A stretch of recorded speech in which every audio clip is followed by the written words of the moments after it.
Hey guys, came out here as promised. Wanted to answer some of your guys' questions. Didn't get as many questions as I would like, so maybe we'll do another one of these. So, and please forgive me if I mispronounce names. I'm terrible with names. The first one is from Mentis Frischel. What was the first food the team gave you after tapping out, and how long before the doctors let you eat what you wanted? That's a pretty good question. When I tapped out, I was actually given a handful of peanuts and 5 or 6 dried apricots, if I remember correctly. That with a little bit of broth. Now, I'm not going to go into the whole refeeding process because there's a lot to it, but these guys do know what they're doing. Whenever you've lost such drastic weight and you've went into ketosis, just fats and proteins, they're trying to reintroduce the sugars to you, but they can't do it too fast. So they start out with a mixture, proteins and sugars, peanuts, peanut butter, stuff like that. It took 9 days. It took 9 days before I was able to just eat whatever I wanted to. It was very strict until then, and then they actually, I think the first thing that they brought me, if I remember correctly, I think the first thing that they brought me, like first full big meal, was a big sandwich, and I enjoyed the shit out of that sandwich. That was a good one. So that was a good question. That's awesome. Alright, same person. Did you have a fire in your shelter? Guys, yes. Yes, I had a fire in my shelter. There is no way to withstand that cold without a fire. I had the stone stacked up for a fire pit. Had sand in the bottom of it. It had a big coffee can down in the bottom of it, so that all my ashes would go in and I could just take the coffee can out and dump it. And that kept me from having to shovel up stuff anyways.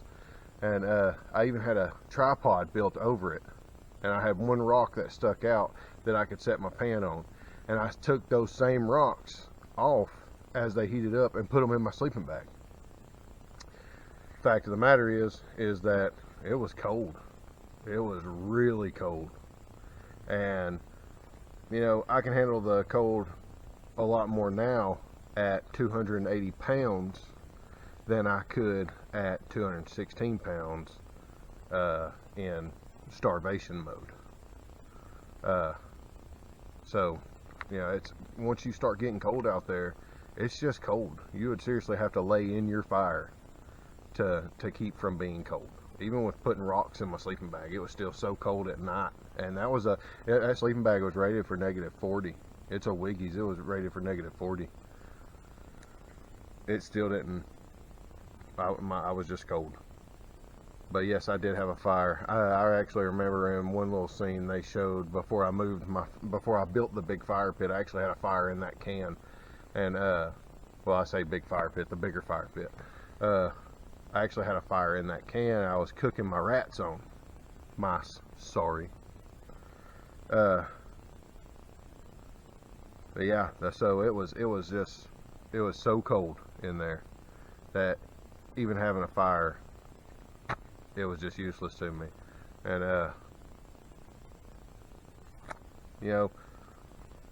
maybe it was a poor shelter design. Maybe next time I'll just do the teepee. I actually went to build a teepee.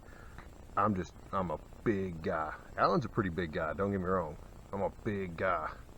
And, I just didn't see it happening for me. But anyways, yes, I did have a fire in my shelter. I had a fire in there all the time. Same person. Are you allowed to use natural bait when fishing? Everyone uses artificial lures or gill nets. Nobody ever uses a float or bobber. Another good question. Yes, we are allowed to use natural baits. We just weren't allowed to use any live baits. I actually had a gut can that I was using for fishing bait, and I left fish bait out there. I left one line sitting out there with a bit of grouse stomach on it for 4 days. I pulled it back in to check and see if the bait was still on it, and the bait was still on it. So, you know, natural bait wasn't really helping out too much. There wasn't a whole lot of, I found a couple little grubs up there, but they just fell off your hook as soon as you threw them in the water. The water was moving so fast. But natural bait just, it wouldn't have worked all that well. So the lures were the way to go. Okay, so Kristen Smith. Did your son and family enjoy the gifts you made during your time on alone, including the stuffed rats? Yes, everyone loved all of their gifts. Nikolai actually fell asleep with some of the toys that I made for him the night that I made it back to my house. He actually fell asleep with those toys in his hands, all but the ball in the cup. He wanted to swing that one. We had to put it up for a little while, but everyone loved them. Even the stuffed rats. All the kids loved those. They, you know, I knew that they would whenever I brought them in. I remember on the episode it said that, you know, I said, you know, here's to you, Nikki, or whatever I said, or, you know, whatever. Nikki was actually the woman in season 6 who stuffed the rabbit. It's not my son. I wasn't talking about my son then. Nikki's actually the one who had the stuffed rabbit, and she's a really cool person. I actually got to speak to her. She's just awesome. And so when I started stuffing the rats, I thought, well, here's an ode to Nikki. Same with when I made the knife, the ode to Biko. So I was like, you know, here you go, Nikki, and had the stuffed rat up there. But yeah, that was actually meant to go towards, you know, an ode for Nikki on season 6. Just an awesome person, but she made a stuffed animal out of a rabbit skin, and it was just, it was awesome that she did that. And I thought, well, if she can do it with a rabbit, I can do it with a rat. But yes, everyone loved them, and I will be doing a video soon of a lot of the gifts. I did give gifts out, so I'm trying to get them back just on loan for a little while, so I can do the video and then give them back to everybody. Deanne Lee Gallagher, what strategy did you prepare with the most that didn't meet your expectations once you were alone? Okay, Deanne, so I really prepared for fishing. I was going to be on this huge lake. Granted, here in Georgia, I'm a river rat. You know, I fish the river. That's what I do. Big catfish, stripers, stuff like that. I know how to fish these game fish. Up there, I prepared so much for fishing, but I never caught a fish. You know, it says I built a shelter on day 1, but I didn't. I built a gill net on day 1. I finished it on day 2 and put it in the water on day 2. Day 4, no fish. I built a, you know, I'll get to it later, but on the next question actually, but trying to fish and never, I got one bite the whole time I was out there. So my whole strategy was food, fire, water, and shelter. I was really leaning towards the fish because fish have such a high fat content. That's the way to survive. If you can't get fish, then it's just a starvation game, and you're just hoping to be that, like I was. I was just hoping to be the last one, you know. But I couldn't get any fish. And I was hoping to make it long enough until the river, or the lake froze up enough to where I could actually go ice fishing. My new site that I moved to, it was the site that you see me at on alone was not my original drop site. I actually moved to that site. The original drop site had a little deeper water, but I wasn't getting any hits there. Nothing in my gill net, and there was nothing around me but the palm of my hand full of cranberries in 6 days. That's all I ate in 6 days, was the palm of my hand full of cranberries. When I moved on day 7, I think it was, it may have been day 6 that I moved. As soon as I got there, I killed a grouse. There's berries everywhere. I thought, okay, the water was shallow. I thought, okay, this is something I could live with, you know, maybe find some little deeper water up here. I even went back to my original site multiple times to try to fish and never got a bite. So out of the whole time I tried to fish, I got 1 bite.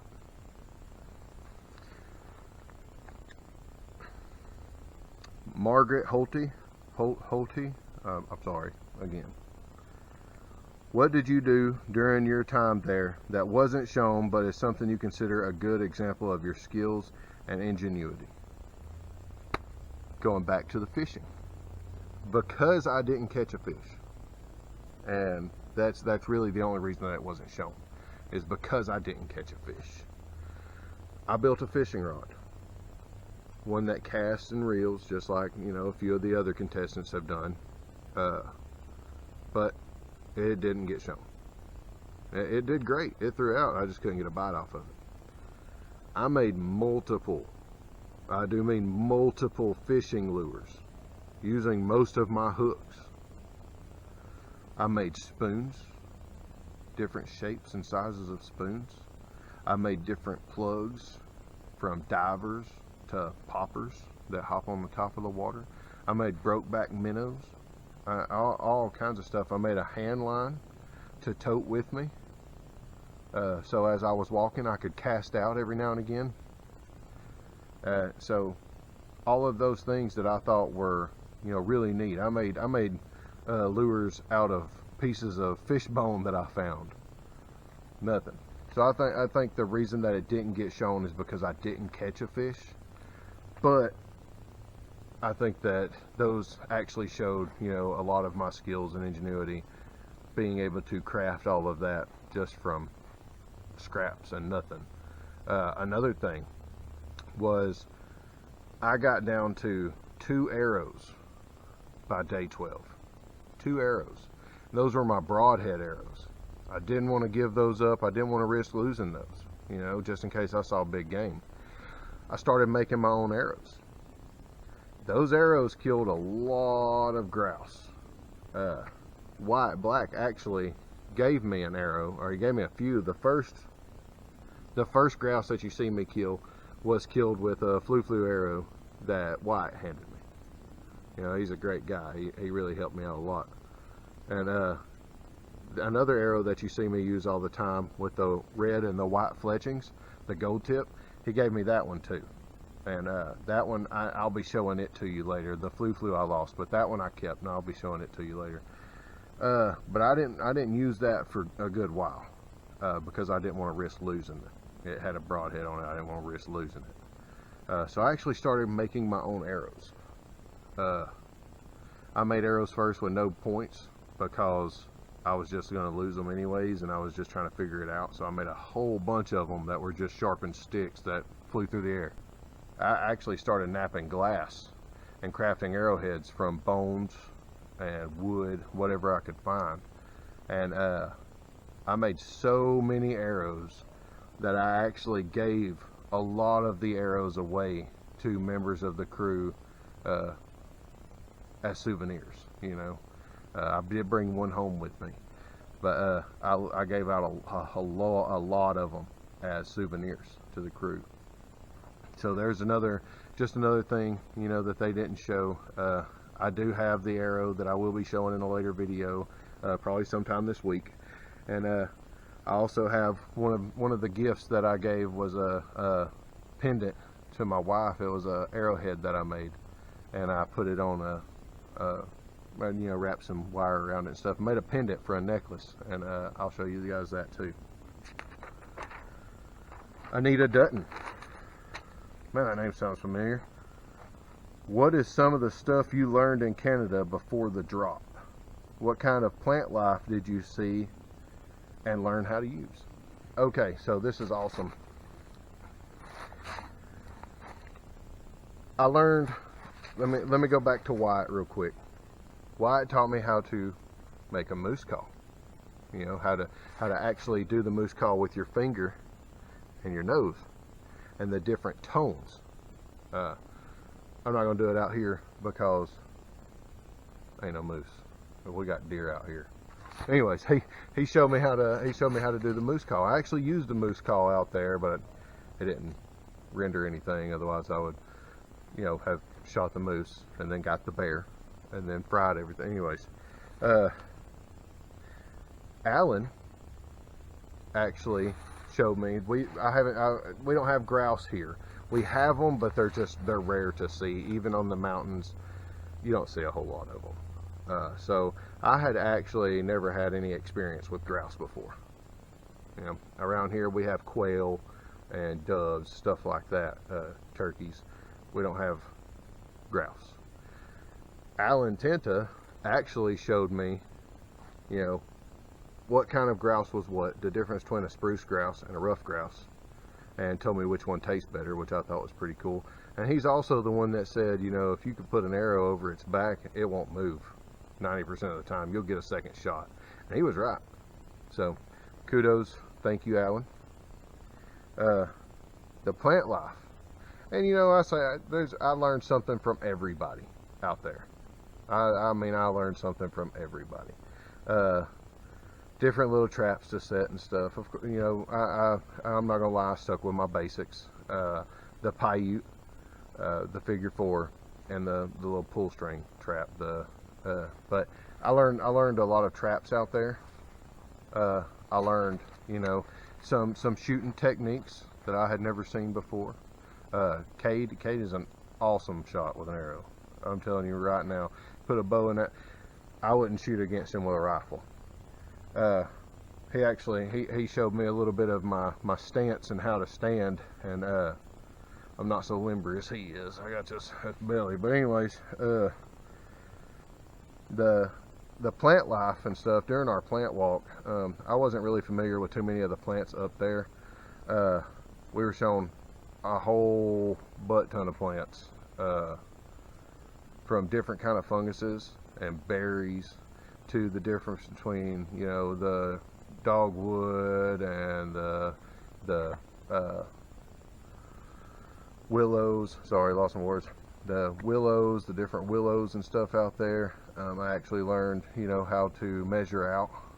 You know, Dave Holder actually told me 2 thumbs is the equivalent to an aspirin. And I was actually chewing that willow not only to relieve the pain in my back that I was having, but also to kind of clean my teeth with. All the berries up there, you know, we have blueberries and stuff down here, but you're not going to walk around and find wild blueberries. We have stuff like pokeberries and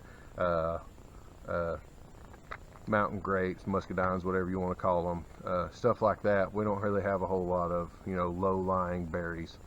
So the lingonberries, the bearberries, the bush blueberries, all of that stuff. The crowberries, which I didn't see any bearberries or crowberries, but that's fine. I had a whole lot of lingonberries and blueberries.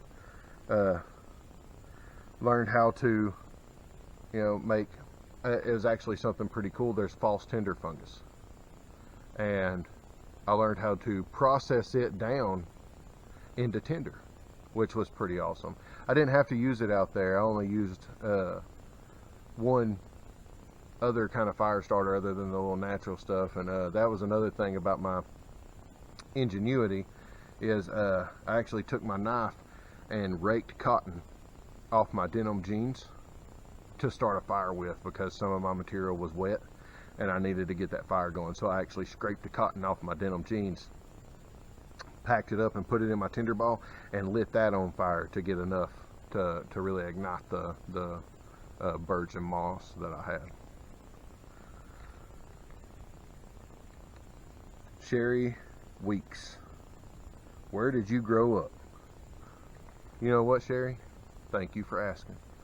I grew up here in Georgia, in the mountains and river basins and swamps around here. We had ponds, cow fields, hollers and ridges. I learned how to fish and hunt in close to here, close to where I'm sitting right now. Just a little farther away, towards another mountain range, probably about a, I don't know, 30-minute drive from here. But yeah, so I grew up here in Georgia, northwest Georgia. Here we don't have forest full of reindeer moss. We have red mud and leaves. We have a lot of hardwoods, whereas in Canada they had 2 or 3 hardwoods and everything else was spruce. We do have some spruces here, but they're not like the ones in Canada. We have a lot of cedars and pines and stuff like that here. Really, geographically, it's insanely different, and I didn't realize just how different until, because you can read all you want, you can research all you want, but until you put your hands on it, you will never know just how different it is. Peggy Davis, we're going back to the fishing here. Did you fish? And if so, did you ever catch any? I think I answered that question earlier, but I'll just reiterate. I did fish. I fished a lot. And out of all the time that I fished, I got 1 bite. That was it. It shows me a lot in my shelter. But, you know, there was a lot of filming outside my shelter too. There was, you know, and it was just, I think that they were just leaning more towards when I was talking about my family and talking about my son and stuff like that, and my youngest son. Anyways, I did fish. I fished a lot. I never caught anything, and man, I wish I had. And after speaking with the contestants, you know, after everything was said and done, seeing everybody else catch fish, I know that I wasn't the only one that didn't catch fish. I was just the only one that lasted that long and didn't catch fish, and it really took a toll on me. Had I been catching fish like White and Allen, I think it would have been a whole different game, honestly. Both of those guys are just super strong competitors. They really are. They're in their backyard, you know, and so I'm happy that I can say that I stood there with them.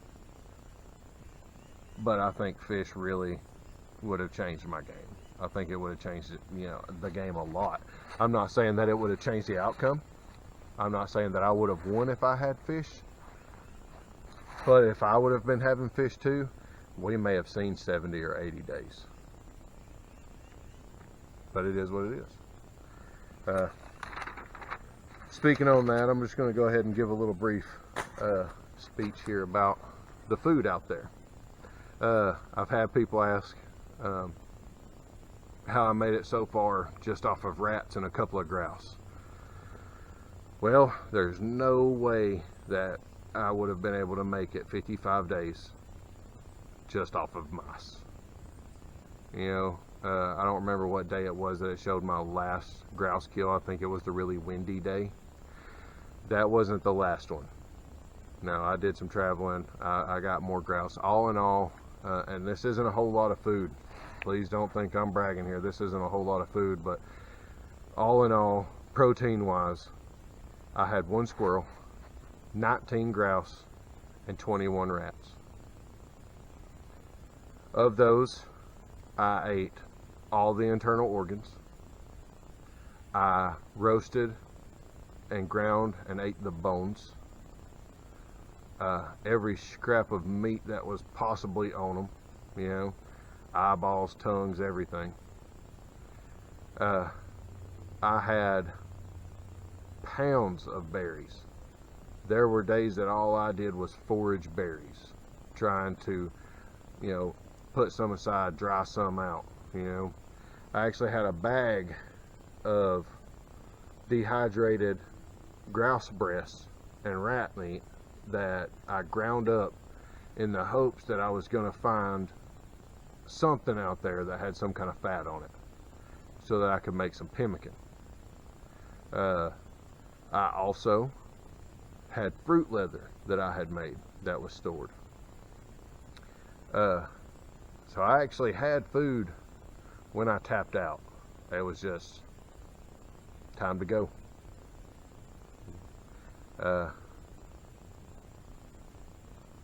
just couldn't stand it anymore. That was it. It is what it is at this point, you know. Gave it the best run I could. You know, like I said, if there would have been fish and stuff like that to help try to keep some of the fat on my body, you seen Wyatt was still, he was catching fish and he was losing toenails. You know, that's pretty terrible. But it is what it is. I'm happy with my decision.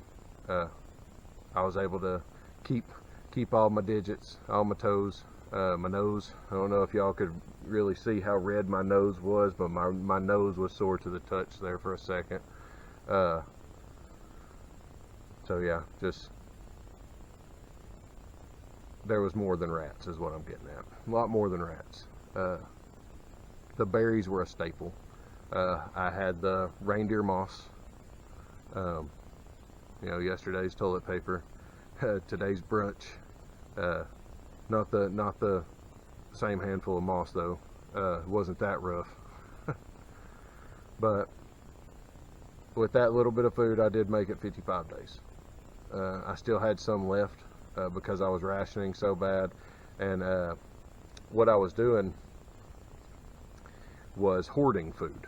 I wasn't so much rationing. My brain had went into hoarding food, and so instead of eating it a little bit at a time, I would just go hungry and keep it put up, you know. And it's a big mental game out there, guys, especially with the food. It's a big mental game because, you know, food for today, if you have food today, it's not guaranteed that you have food tomorrow.